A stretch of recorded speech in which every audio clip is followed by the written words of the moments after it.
इन्न हाज़ल क़ुरआन यहदी लिल्लती हिय अक़वम वयुबश्शिरुल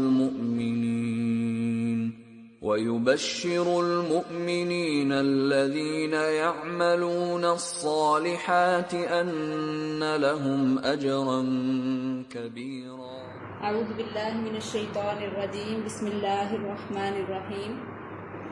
आज का लेसन शुरू करने से पहले हम दो बातों की वजाहत करते चलें। हमने कल जो लहने जली की पहली किस्म पढ़ी कि एक हर्फ की जगह दूसरा हर्फ पढ़ना, जैसे कुल की जगह कुल पढ़ना, मोटे कॉफ की बजाय हम उसे बारीक पढ़ जाएं तो बारीक काफ बन जाएगा, डंडे वाला काफ बन जाएगा। कुल का मतलब है खाओ और इस कुल का मतलब है कहो। कुल की जो एग्जाम्पल आपको दी गई, कुल्लु त्वामी कान हिल्लल लिबनी, तो वो गलती से मिसाल बताई गई थी और एडिट करते हुए उसे हम रिमूव करना भी भूल गए, जिस पर आपसे माजरत। हम आज का अपना लेसन शुरू करते हैं। लहने जली की दूसरी किस्म, लहने जली की पहली किस्म हमने पढ़ी कि एक हर्फ की जगह दूसरा हर्फ पढ़ना। लहने जली की दूसरी किस्म है एक हरकत की जगह दूसरी हरकत पढ़ना। एक हरकत की जगह दूसरी हरकत पढ़ना। इसकी मिसाल हम सूरह फातिहा से देखते हैं। सूरह फातिहा में हम अल्लाह ताला से इहदिनस सिरातल मुस्तकीम, सीधा रास्ता मांगने के बाद कहते हैं सिरातल लज़ीना अनअमता अलैहिम, कि अल्लाह ताला तू हमें उन लोगों का रास्ता दिखा जिन पर तूने इनाम किया। अनअमता का मतलब है तूने इनाम किया। अगर हम यहाँ ता पर जबर की बजाय पेश पढ़ दें तो उसका मतलब बदल जाएगा। अनअमतु, अनअमतु पेश के साथ ता आए तो उसका मतलब है मैंने इनाम किया। जब ता पर जबर हो तूने इनाम किया, जब ता पर पेश हो मैंने इनाम किया। तो सूरह फातिहा में जो असल लफ्ज है वो अनअमता है। अनअमता यानी ए अल्लाह ताला जिन लोगों पर तूने इनाम किया है हमें उन लोगों का रास्ता दिखा।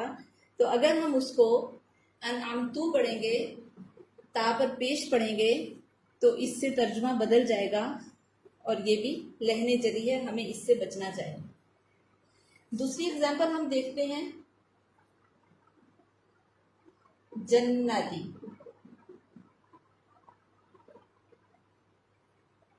जन्नती का मतलब है जन्नत, बाग।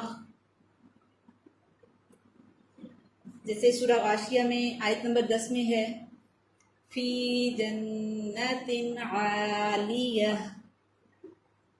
के जन्नती लोग जो हैं, नेक लोग जो हैं वो बुलंदो बाला जन्नतों में होंगे, बुलंदो बाला बागात में होंगे। अच्छा, अगर हम इसी जन्नती को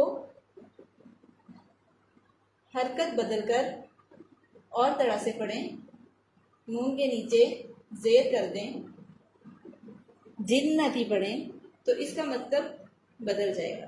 जिन्नती का मतलब है जिन, जैसे कुरान पाक में है ना जिन्नो इंस, के इंसान और जिन। जीन पर जबर के साथ जन्नती, बाग या जन्नत, और जीन के नीचे जब जेर डालेंगे, जेर के साथ जब हम इसे पढ़ेंगे जिन्नती तो इसका मतलब होगा जिन। सूरह नास की आखिरी आयत है मिनल जिन्नती वन्नास, के अल्लाह ताला हमें उनके शर से बचा, के वसवसे डालने वालों के शर से बचा, चाहे वो जिन्नों में से हों और चाहे वो इंसानों में से।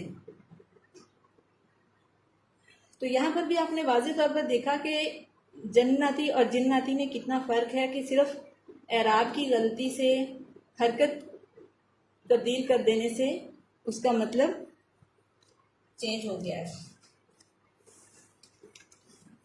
ये भी लहने जली की दूसरी किस्म में आता है।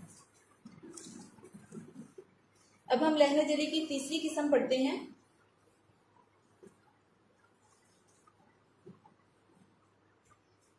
लहने जली की तीसरी किस्म है किसी मुतहर्रिक हर्फ को साकिन कर देना।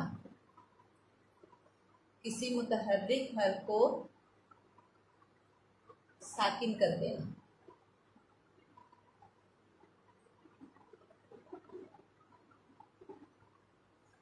सबसे पहले हम देखेंगे कि मुतहर्रिक क्या है और साकिन क्या किसे कहते हैं। अभी पीछे हमने देखा कि ज़बर ज़ेर पेश को हरकात कहते हैं। तो जिस भी हर्फ पे कोई हरकत हो, ज़बर हो, ज़ेर हो या पेश हो, तो उस हर्फ को मुतहर्रिक कहते हैं। जैसे बा पे ज़बर है, बा मुतहर्रिक है, बा पे हरकत है, ठीक है। साकिन कहते हैं जज़म वाले हर्फ को। जैसे बा पे जज़म है, बा साकिन है, बा साकिन हो गया। बा पे ज़बर थी, मुतहर्रिक था, बा पे जज़म आई, साकिन हो गया। जज़म की जो शक्लें हैं वो तीन हैं। जज़म इस तरह से भी डाली जाती है, जज़म जो है वो इस तरह से भी डाली जाती है, और इस तरह से भी जज़म डाली जाती है। इन तीनों में से जब भी किसी शक्ल की अलामत किसी भी हर्फ पे होगी तो वो हर्फ साकिन हो जाएगा। हम पढ़ रहे हैं लहने जली की तीसरी किस्म, जिसमें हम देख रहे हैं कि किसी मुतहर्रिक हर्फ को साकिन कर देना ये भी लहने जली में शुमार होता है इसका, और उससे भी मतलब बदल जाता है और गुनाह मिलता है हमें। देखिए जैसे ज़राबा उस एक मर्द ने मारा। ज़राबा उस एक मर्द ने मारा। वरब मारना, वरब मारना।